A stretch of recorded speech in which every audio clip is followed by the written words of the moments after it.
Hello दोस्तों नमस्कार। स्वागत है आपका यूट्यूब चैनल एग्ज़ाम 91 पे। जैसा कि आप लोगों को पता है ही, डेट आ चुकी है और अब इतने समय में क्या पढ़ना है, कैसे पढ़ना है, ये आपको मैं जानकारी दे दूंगा।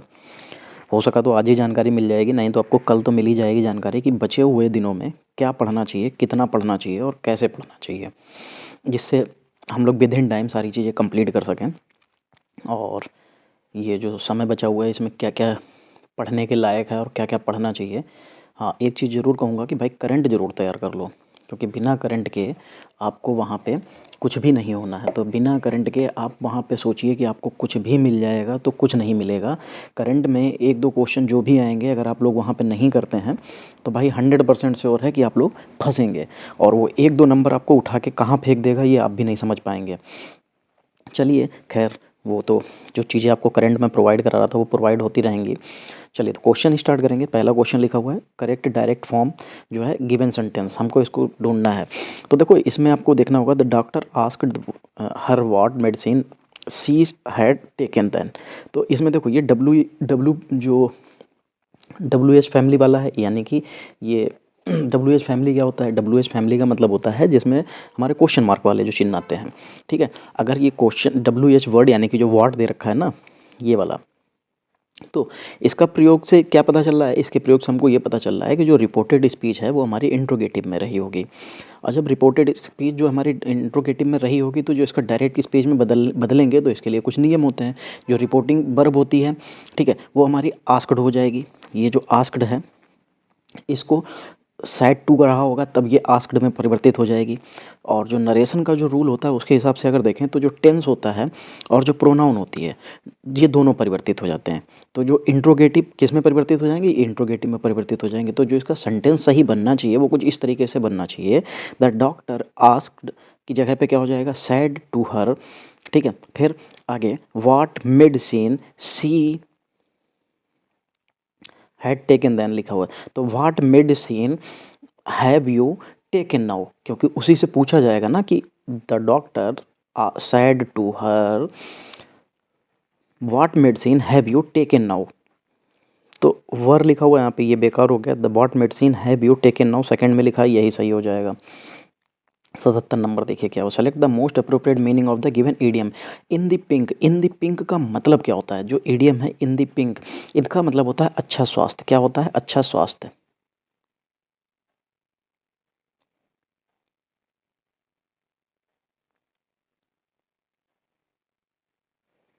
ठीक है। क्या मतलब होता है इसका? अच्छा स्वास्थ्य, तो यानी कि गुड हेल्थ होता है। तो क्या हो जाएगा? गुड हेल्थ ढूंढो, हाँ ये है तीसरे चौथे ऑप्शन में, in good health. 78 number, select the most appropriate passive form of the given sentence. मैंने पहले भी बताया था कि देखो एक डायरेक्ट इनडायरेक्ट एक एक्टिव पैसिव आपको पेपर में देखने को मिलेगा ही मिलेगा, ठीक है। चलिए तो यहाँ पे passive form of the given sentence क्या हो जाएगा? Please look the doctor, please, अच्छा लुक नहीं, please lock the door. Doctor कहाँ से आ गया? क्या ही पढ़ रहा हूँ यार। तो क्या लिखा हुआ है? प्लीज़ लॉक द डोर, ठीक है। अब देखो जो वाक्य है हमारा वो किससे स्टार्ट हो रहा है? प्लीज़, और लुक है हमारी, लॉक है, लॉक जो है हमारी वो वर्ब की फर्स्ट फॉर्म है। इससे आपको क्या पता चल रहा है कि ये इम्परेटिव सेंटेंस है, ठीक है। तो जो इसका पैसिव वॉइस बनेगा वो कैसे बनेगा कि यू आर रिक्वेस्टेड, ये स्टार्ट बना देगा, फिर वर्ब की फर्स्ट फॉर्म आएगी, फिर ऑब्जेक्ट आ जाएगा। तो अगर इस हिसाब से हम लोग देखें तो ऑप्शन नंबर क्या बन जाएगा कि मैंने बताया यू आर रिक्वेस्टेड, और यू आर रिक्वेस्टेड सिर्फ एक ऑप्शन में दिखाई देगा, ये किस में हो जाएगा? सेकंड में। तो प्लीज़ लुक लो लॉक द डोर, इसका मतलब you are requested to lock the door, बस ये हो जाएगा। यानी कि इसमें जो पैसिव फॉर्म में बदलते हैं तो इसमें सेंटेंस जो हो जाता है वो हो जाता है यू आर रिक्वेस्टेड, फिर वर्ब की first form plus object. 79 number, please select the most appropriate meaning of the given idiom come rain to shine or shine, sorry, come rain or shine. इसका मीनिंग क्या होता है? इसका जो meaning होता है इसका मतलब होता है हर परिस्थिति में। अरे अरे अरे अरे,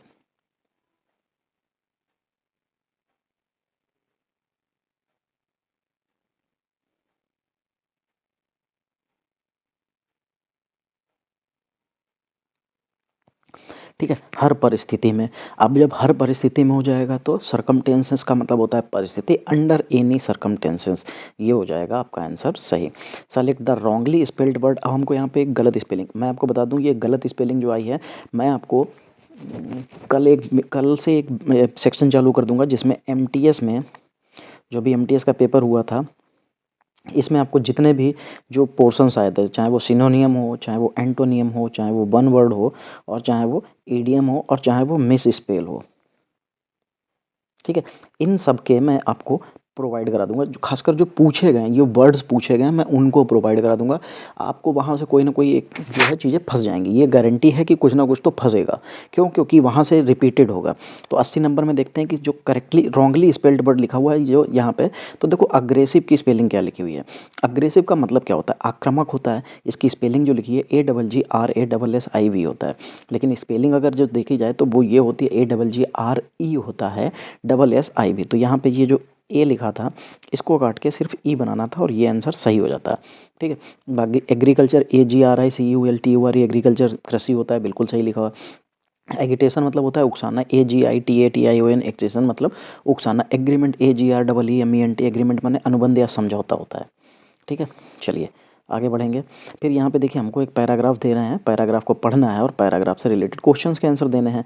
तो देखो क्या लिखा हुआ, pollution befouls the air and poison water pollution include the release of toxicants into the biosphere which makes that the air unsuitable for breathing, harms the quality of water and soil, and cause of emissions of substance that may cause damage of humans, plants, and animals to creator to the needs of an increasing population. Agriculture has been intensified through the use of a wide spectrum of fertilizers and pesticides. Diverse industries have been set up to produce including those that pose a danger to all life forms. Rapid industrialization has led a deterioration in the quality of air.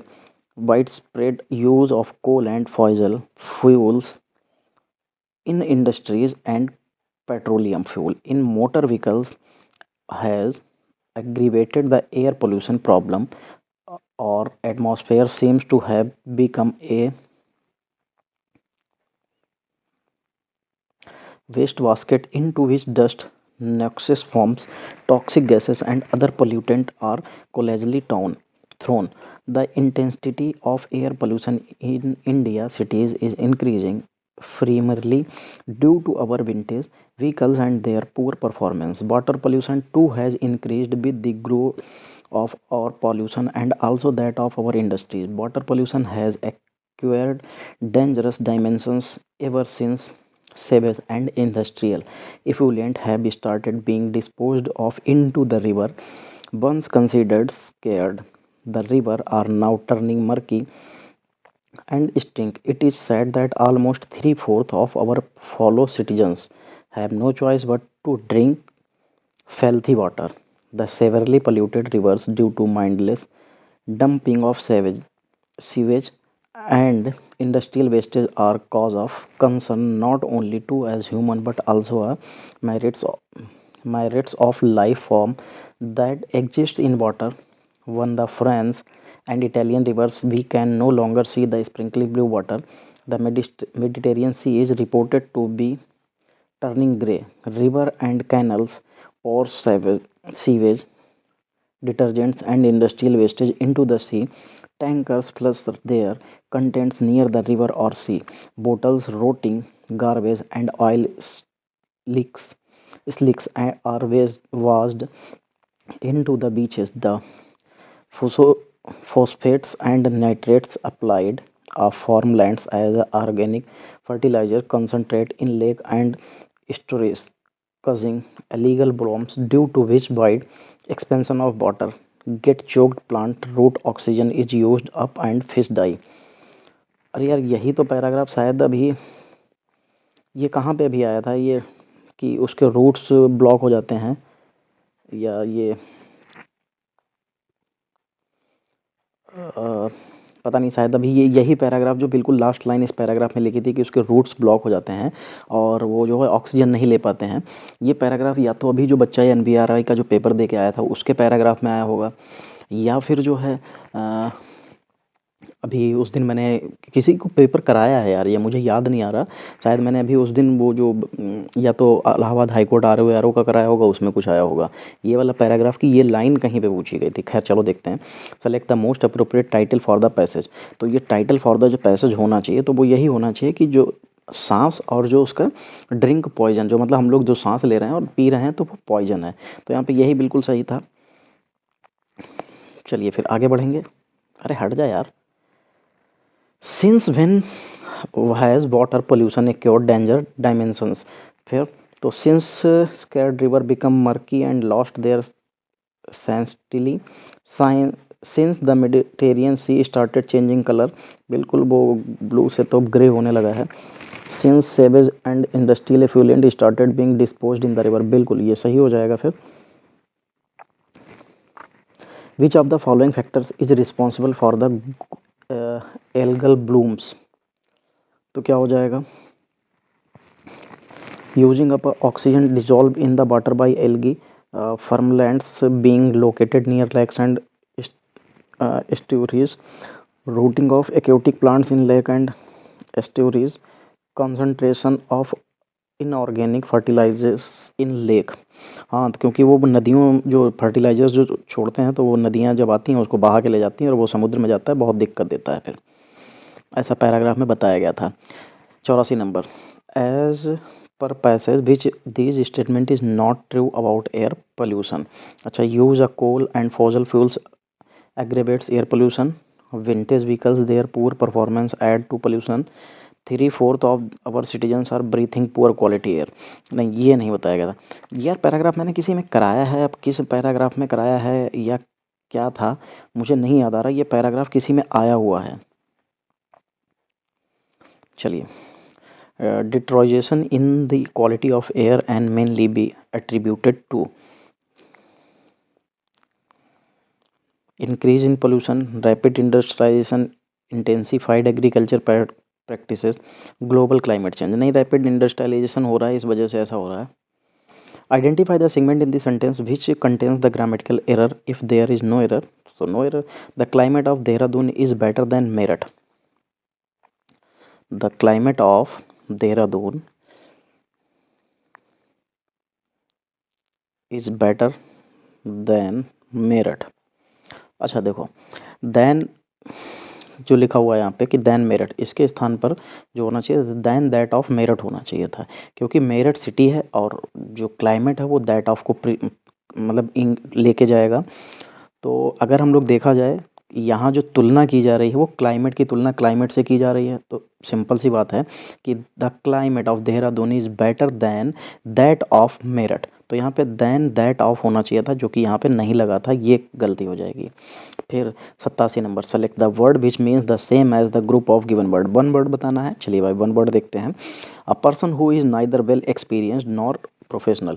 तो वो simple सी बात नौसिखिया होगा, जिसको कुछ नहीं आता होगा, अभी सीख रहा होगा। तो अमेच्योर, अमेच्योर का मतलब नौसिखिया होता है। 88 नंबर। क्या लिखा हुआ है? Select the option which is most appropriate. अच्छा, वन वर्ड फिर से बताना है।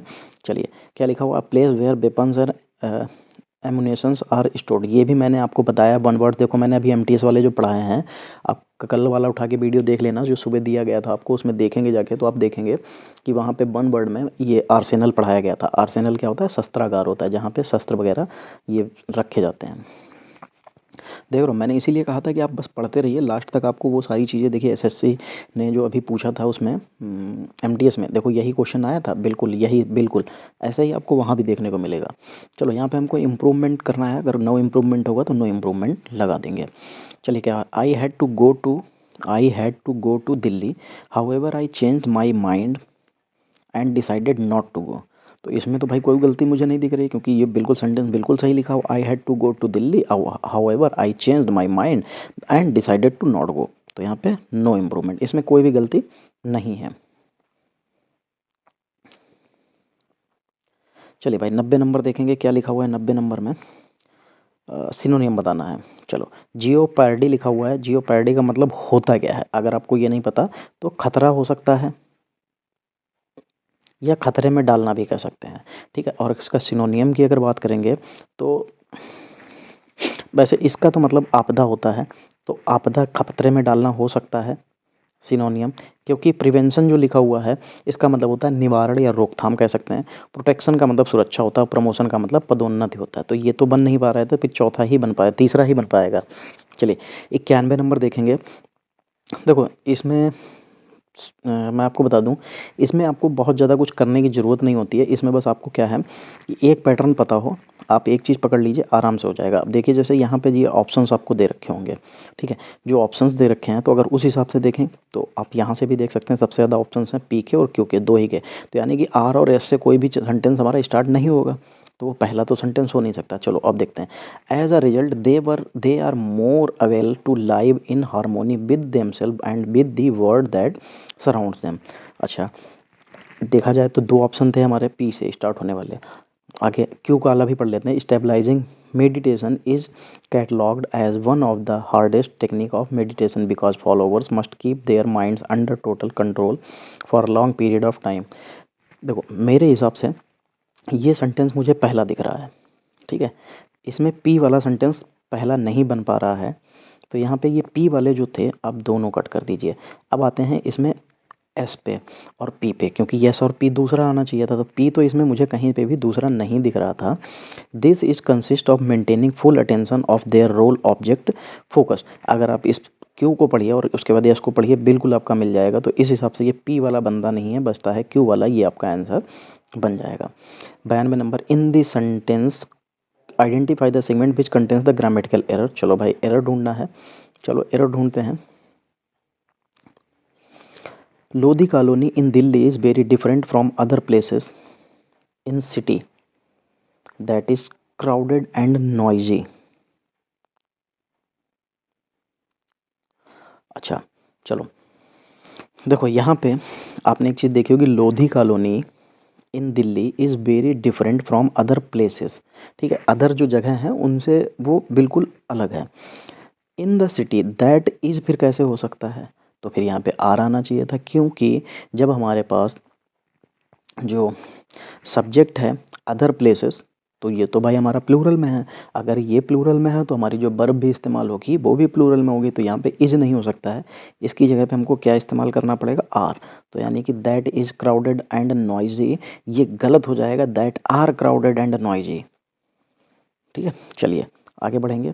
फिर 93 नंबर देखेंगे, क्या लिखा हुआ है, select the most appropriate antonym of the given word. तो क्या लिखा हुआ है, ये लिखा हुआ है लेविश। लेविश का मतलब होता है खर्चीला, ठीक है। क्या होता है, खर्चीला होता है। फिर खर्चीला का एंटोनियम, यानी कि जो खर्चीला होगा तो दूसरा क्या करेगा, वो कम खर्चा करेगा।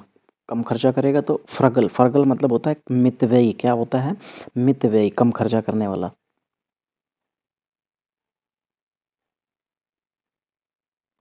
ठीक। फिर एक्सेसिव, एक्सेसिव का मतलब जो होता है कह सकते हैं अत्यधिक, जो ज़्यादा होता है। फिर लक्सूरियस लिखा हुआ है, इसका मतलब होता है बिलासी होता है। और जो टिनी लिखा हुआ है, टिनी का मतलब होता है बहुत छोटे। फिर चलो, फिर क्या है, सिनोनियम है तो क्रोनिक। क्रोनिक का मतलब यहाँ पे क्या होता है, तो जो क्रोनिक होता है इसका मतलब होता है दीर्घ स्थायी, या चिरकालिक भी कह सकते हैं।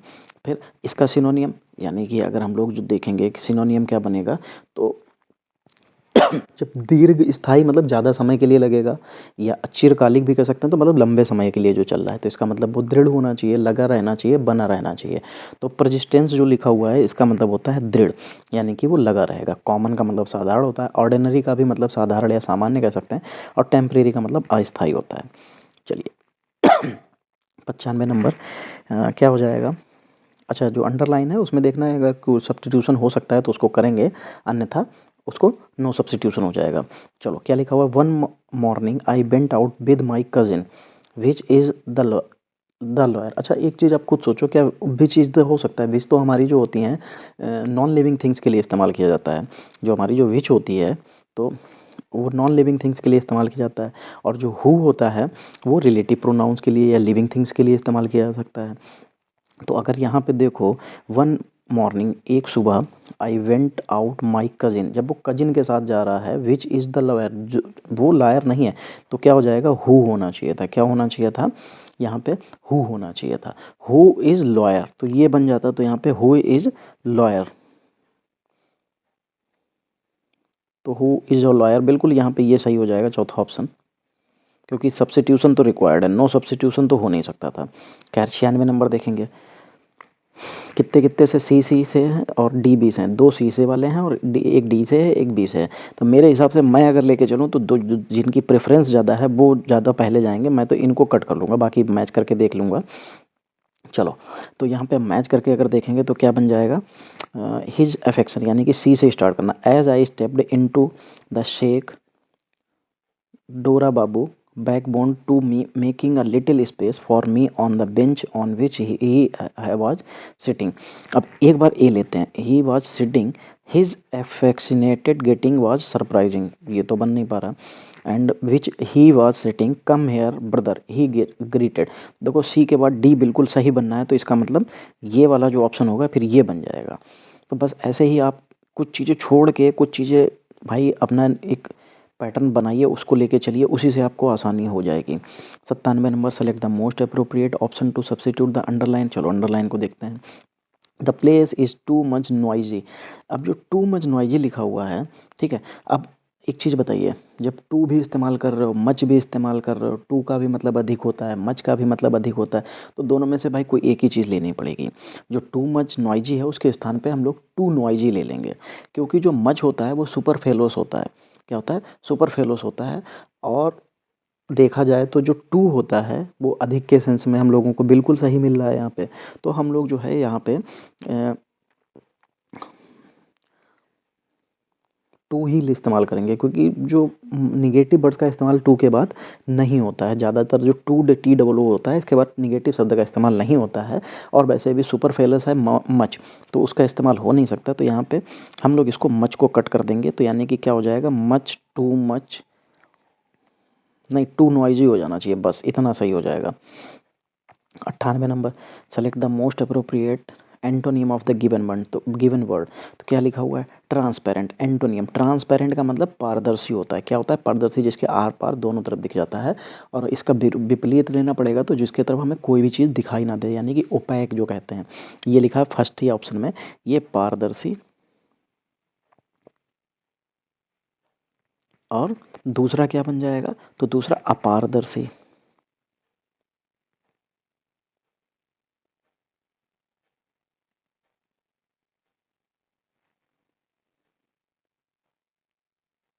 ठीक है, अपारदर्शी।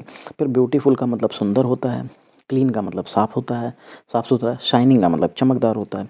Select the most appropriate word to fill in the blank. She is highly skilled dealing with difficult customers. तो क्या हो जाएगा यहाँ पे, she is highly skilled at dealing with difficult customer. तो यहाँ पे एट का इस्तेमाल हो जाएगा।